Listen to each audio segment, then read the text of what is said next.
Hello guys, welcome to food यात्रा. तर आज आपण बनवणार आहोत रगडा पॅटीस. तर त्यासाठी आपण बनवतो अगोदर आलू टिक्की. त्यासाठी आपण एका कुकरमध्ये पाणी गरम करून घेतलंय. नंतर आपण त्याच्यामध्ये 8 ते 9 बटाटे बॉईल करून घेणार आहोत. त्याच्या आपण 4 ते 5 शिटी घेणार आहोत. आणि छानपैकी सर्व शिटी झाल्यावर कुकर पूर्णपणे थंड झाल्यानंतर आपण ते बटाटे साल काढून घेतलीये. आता तुम्ही बघू शकता बटाटे छान शिजले.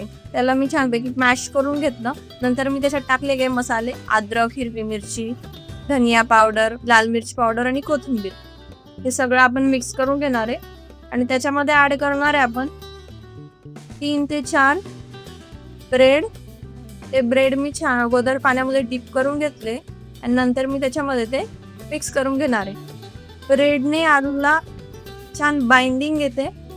टिक्की आपली फुटत नाही, तिला तडा जात नाही टिक्कीला, म्हणून आपण त्याच्यामध्ये ब्रेड चंक्स, कॉर्नफ्लॉवर नाहीतर तांदळाचं पीठ ऍड करू शकतो. तुमच्याकडे जे अवेलेबल असेल तुम्ही ते ऍड करू शकता. नंतर मी त्याच्यात ऍड केलंय चवीपुरतं मीठ आणि मी त्याच्यामध्ये थोडंसं तांदळाचं पीठ पण ऍड करते, जेणेकरून आलू टिक्की छान क्रंची बनते. बघू शकताय जसं आपण आलू टिक्की बाहेर चाट खातो तशीच राऊंड शेप मध्ये मी आलूची टिक्की बनवून घेतली आणि तिला तांदळाच्या पिठामध्ये डिप करून घ्यायचंय. तुम्ही बघू शकताय छान ते कोट करून सर्व टिक्की बनवून घेतलाय. आता आपण एका पॅन मध्ये तेल गरम करून घेऊ. जर तुम्हाला वाटत असेल डीप फ्राय करायचं तर तुम्ही डीप फ्राय करू शकतात, पण ऑलरेडी आपले बटाटे छान शिजले म्हणून मी त्याला शॅलो फ्राय करणार आहे. तुम्ही बघू शकताय त्या पॅन मध्ये मी आपण जेवढा ते आलू टिक्की बनवला होता तेवढा टाकून घेतलाय. आता आपली एक साइड छान फ्राय झाली आहे, मी तुम्हाला दाखवते. आणि आपण दुसरी साइड छान फ्राय करून घेणार आहोत. बघू शकताय तुम्ही दुसरी साइड पण छान फ्राय करून घेतली आहे. जर तुम्हाला तेल वाटलं तर तुम्ही नक्की त्याच्यात ऍड करा, जेणेकरून आपली टिक्की छान क्रंची बनेल. बघू शकताय तुम्ही आपली टिक्की रेडी झाली आहे. आता ती मी दुसऱ्या प्लेट मध्ये काढून घेते.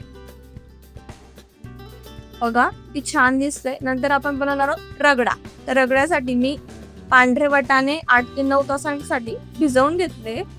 तर एका कुकर मध्ये मी ते वाटाणे टाकले, गरम पाणी ऍड केलंय, एक दालचिनीचा तुकडा ऍड केला, अर्धा चम्मच हळद ऍड केली आणि थोडंसं मीठ ऍड केलंय.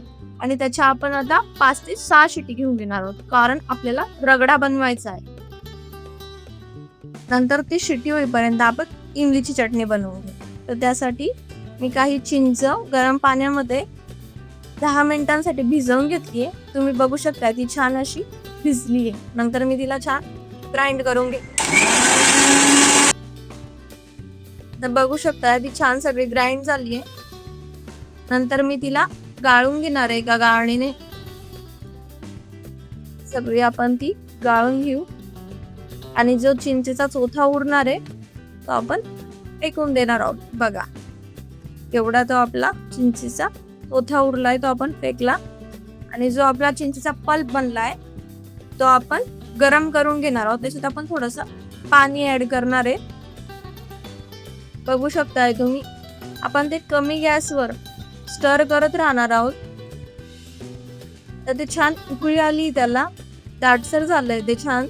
नंतर मी त्याच्यात ऍड केलाय गुळ.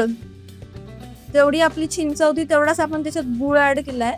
नंतर आपण ऍड करतोय अर्धा चमचे लाल मिरच पावडर, थोडंसं मीठ, थोडासा काळा मीठ. छान आपण ते सगळं उकळून घेतलंय. तर आपल्या चटणी रेडी झाली. नंतर आता आपण छान आपल्या कुकरच्या छान 4-5 शिटी झालाय. नंतर मी तुम्हाला रगडा दाखवते. बघू शकता वाटाणे छान क्रश होत आहे, म्हणजे आपला रगडा छान परफेक्ट झालाय. नंतर मी छान त्याला पोटॅटो मॅशरने मॅश करून घेते. बघू शकताय तुम्ही. बघा नंतर मी त्याच्यात ऍड करते काही मसाले, धनिया पावडर, मिरची पावडर, हळद. अर्धा बटाटा मी मॅश करून त्याच्यात ऍड करते, जेणेकरून रगड्याला छान थिकनेस येतो.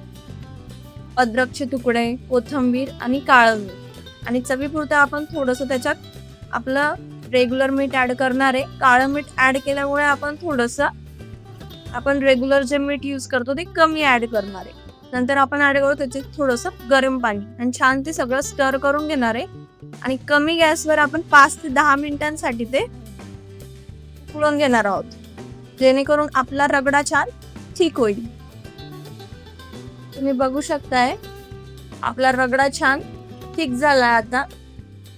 नंतर आपण आता सर्व करूया. तर आपण एका प्लेटमध्ये छान सगळं टिक्की लावून घेतलंय.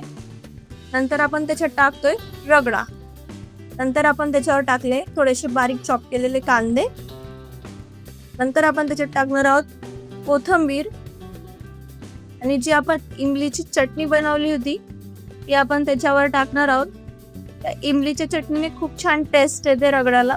नंतर आपण त्याच्यात ऍड करणार आहोत बारीक शेव. तुम्ही बघू शकताय की प्लेट पाहूनच तुमच्या तोंडाला खूप पाणी येईल अशी अप्रतिम आपली प्लेट बनली आहे. नंतर आपण आता छान तिला टेस्ट करणार आहोत. अशा छान छान रेसिपीजसाठी आमच्या चॅनलला लाईक, शेअर अँड सबस्क्राईब करा. थँक्यू.